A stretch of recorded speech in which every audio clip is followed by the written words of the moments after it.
হেদায়েত কিন্তু কোনো পীরের হাতে নাই, কোনো দল দলের নেতা নেত্রী, কোনো উস্তাদ বা কোনো বাবাদের হাতেও নাই। হেদায়েত একমাত্র আল্লাহর হাতে। কথা ঠিক না? অনেকে কিন্তু মনে করে পীরের কাছে মুরিদ হয়েছি, বাবার দরবার আসা যাওয়া করি, যথেষ্ট। পীর বা বাবা আমাকে নাজাত করে জান্নাতের ব্যবস্থা করবে। নাউজুবিল্লাহ। অনেকে আমরা পীর শুনি, বুঝি না। পীর একটা ফার্সি শব্দ, আরবিতে বলা হয় মোরশেদ, আর বাংলা অর্থ হলো পথ প্রদর্শক। যে পথ দেখায় তাকেই বলা হয় পীর। ওই পথে চলা বা না চলার দায়িত্ব আপনার এবং আমার, আর মানজিলে মাকসুদে পৌঁছাবার মালিক হলো আল্লাহ। এখন কি বুঝলাম? পীরের কাজ কি বলেন? পথ দেখানো। এখন পীর কি নিজের মন গড়া কোনো পথ দেখাতে পারবে? না পারার কারণও তো আমাদের জানতে হবে। আল্লাহ রাসূল সাল্লাল্লাহু আলাইহি ওয়াসাল্লাম বলে গেছেন, তারাকতু ফীকুম আমরাইন লান তাদিল্লু মা তামাসসাকতুম বিহিমা, কিতাবাল্লাহ ওয়া সুন্নাত রাসূলিহি। আল্লাহ রাসূল সাল্লাল্লাহু আলাইহি ওয়াসাল্লাম বলে, হে আমার সাহাবারা, হে কিয়ামত পর্যন্ত আমার উম্মতেরা, তোমাদের কাছে আমি দুইটা জিনিস রেখে গেলাম। কয়টা জিনিস? যদি এই দুইটাকে তোমরা মজবুত করে ধরতে পারো, তোমরা ধ্বংস হবে না, জাহান্নামে যাবে না।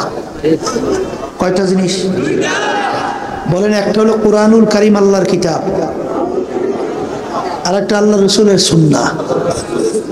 কথা ঠিক না ঠিক? তাহলে এক কথায় যেই পীর, যেই মুরব্বী, যেই উস্তাদ, যেই উস্তাদদের উস্তাদ, যেই দলের নেতা আপনাকে আমাকে কুরআন এবং হাদিস অনুযায়ী পথ দেখাবে, সেই মুরব্বীর কথা আমরা মানব। এর বাহিরে যদি পথ দেখায়, সে যদি বাপ মাও হয়, বাপ মায়ের কথাও মানা যাবে না। এখন কি বুঝলাম? পীরের কাজ কি? কি কেমনে পথ দেখাইবে? কোরআন এবং হাদিস। এর বাহিরে পথ দেখাবার ক্ষমতা পীর তো ভালো কথা, পীরের বাবারও নাই। তাহলে আমরা বুঝলাম কোরআন এবং হাদিস অনুযায়ী পথ দেখানোই কাজ হলো হক্কানি পীরের আলেমের কাজ। ওই পথে চলা বা না চলার দায়িত্ব আপনার এবং আমার, আর মানজিলে মাকসুদে পৌঁছাবার মালিক হলো আল্লাহ।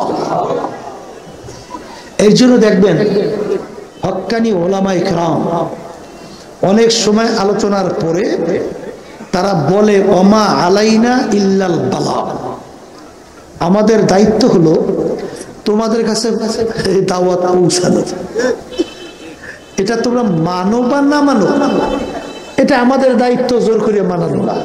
এই দায়িত্ব হইল বুঝবা আল্লাহর সঙ্গে তুমি। কথা ঠিক কিনা? এই জন্য আমার ভাইদেরকে বলবো, পর্দা আলে মা বোনদেরকে বলবো, বর্তমানে বাংলাদেশের মধ্যে 100-এর ভিতরে প্রায় 92 জনের মতো মুসলমান বসবাস করে। এই দেশের ভিতরে মুসলমান সন্তানদের মধ্যে দলের মতের কোনো অভাব নাই।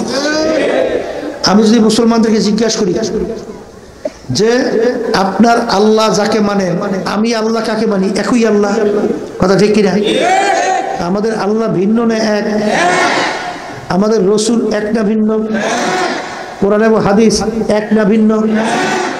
তাহলে আল্লাহ এক, কোরআনুল কারীম এক, হাদিস এক, রাসূল এক। এই আমাদের ভিতরে দল পৃথক বানাইলো কেটা? পৃথক করলো কারা? বলেন ইহুদি, নাসারা, খ্রিস্টান, ইসলাম বিদ্বেষী চক্র। এরা কিন্তু বিভিন্ন প্রক্রিয়ায় তাম দুনিয়ার মধ্যে মুসলমানদের শক্তি ধ্বংস করার জন্য, মুসলমানদের ভিতরে ডিভাইডেড তৈরি করে, দল দল তৈরি করে, মুসলমানরা যেন একত্রিত হইয়া শক্তি প্রদর্শন করতে না পারে, এই নীল নকশা অনুযায়ী তাম দুনিয়ায় কাজ করতেছে, বাংলাদেশেও চলছে। কথা ঠিক না?